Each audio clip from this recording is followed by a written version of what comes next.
Bonjour à tous, en ce jour du 9 octobre, laissez-moi vous emmener au parc du château d'Armainvilliers, en Seine-et-Marne, où un événement extraordinaire allait changer notre perception du ciel à tout jamais. En ce jour d'octobre 1890, un homme audacieux fit décoller pour la première fois un appareil plus lourd que l'air, un engin qu'il nomma avion, inspiré du mot latin avis, signifiant oiseau. Ce pionnier était Clément Ader, un scientifique polyvalent et un inventeur de génie. Né à Muret en 1841 et bien qu'il aurait dû reprendre la menuiserie familiale dans le Toulousain, ses aptitudes intellectuelles le dirigèrent vers l'ingénierie. Très tôt, il se distingue par ses découvertes industrielles et ses projets novateurs. Il amplifia les sons sur le téléphone de Bell, créa le théâtrophone pour écouter des opéras depuis chez soi, améliora les vélos avec des bandes de caoutchouc, des brevets qui le mirent à l'abri du besoin, lui permettant ainsi de poursuivre son rêve d'enfant, voler.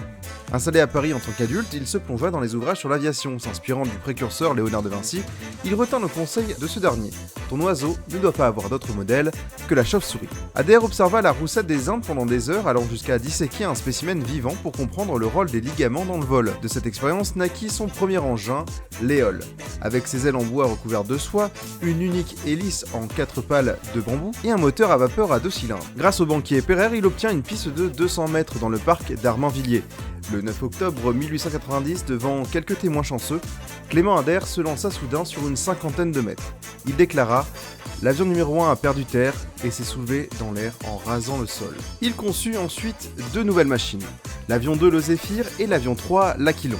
Cependant, son test en octobre 1897, devant une commission militaire à Satory, près de Versailles, fut un échec cuisant. En 1903, déçu, Clément Ader détruisit tous ses plans, y compris l'éole. Il écrivit un ouvrage sur l'aviation militaire et prédit son rôle dans la future guerre 14-18.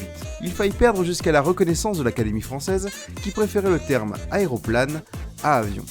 Cependant, le public trancha en sa faveur, rendant ainsi hommage à ce visionnaire qui avait osé rêver du ciel.